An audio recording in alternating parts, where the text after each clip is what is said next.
Something weird is happening behind the scenes at Samsung, and no one's talking about it yet. Imagine a budget phone in 2025 beating its flagship siblings in one area that actually matters to most people. And no, it's not the camera or display. It's something that affects how long your phone stays smart, secure, and useful. Sounds impossible, right? But the Galaxy S25 FE is full of surprises, and the biggest twist might just be what's powering it or what isn't. Welcome back, viewers. James here. If you're into real talk about phones that surprise you, like this one, hit like, share the video, and subscribe to the channel so you never miss out. Now let's get into the chaos that is the Galaxy S25 Fan Edition. It's not supposed to launch until late 2025, and yet leaks are already hinting at a chip change no one saw coming. Forget the usual Exynos. Reports say Samsung's got the Dimensity 9400 from MediaTek as a possible backup plan. Yep, MediaTek in a Galaxy S series phone. That's almost unheard of. You see, the original plan was to use the same Exynos 2400E chip that powered last year's S24 FE. But here's the catch. Samsung's chip supply isn't keeping up.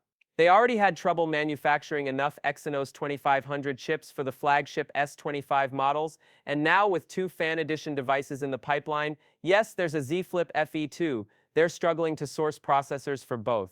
So what's Samsung doing? Apparently keeping the Dimensity 9400 in their back pocket as Plan B, and guess what? That chip might actually be faster than last year's Exynos. In fact, early benchmarks suggest it could even outperform the mighty S24 Ultra. How's that for a plot twist? But wait, there's a flip side. The Dimensity 9400 isn't cheap. It's actually more expensive than the Exynos 2400E, so if Samsung uses it, they'll either need to raise the price or cut corners elsewhere. That's a tough pill to swallow for a phone that's supposed to be affordable. Now here's where things get even more interesting. There's another reason the S25 FE might secretly be the smartest buy in the entire lineup: software. Let's rewind to the Galaxy S21 FE. It launched with newer software than the flagship S21 models, meaning it got updates for longer. Samsung seems ready to repeat that trick, but on steroids. The S25 FE is expected to launch with One UI 8 based on Android 16. That's newer than what shipped with the regular S25 series. Why does that matter? Because Samsung guarantees a certain number of major updates from launch, and that means the S25 FE will outlast its more expensive siblings in terms of updates and security.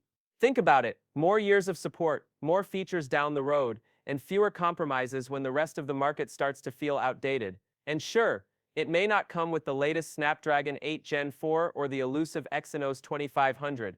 But let's be honest, most people aren't maxing out their chip performance daily. They just want a phone that won't feel old in 2 years.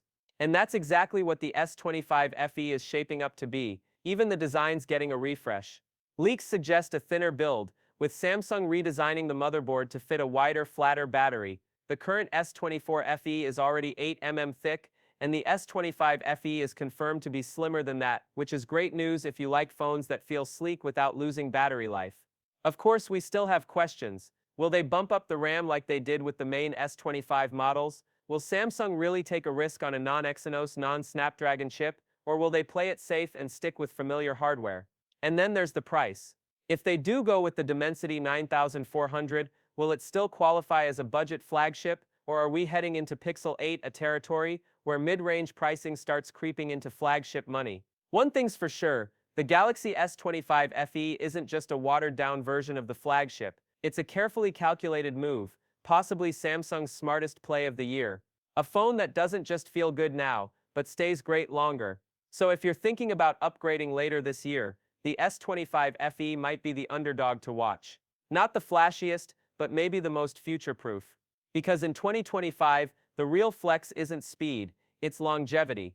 Would you trade cutting-edge specs for longer-lasting software support, or is raw performance still king for you? Let me know in the comments, and if you enjoyed the breakdown, give the video a thumbs up and subscribe for more deep dives like this one. I've got a ton more coming your way. Catch you in the next one.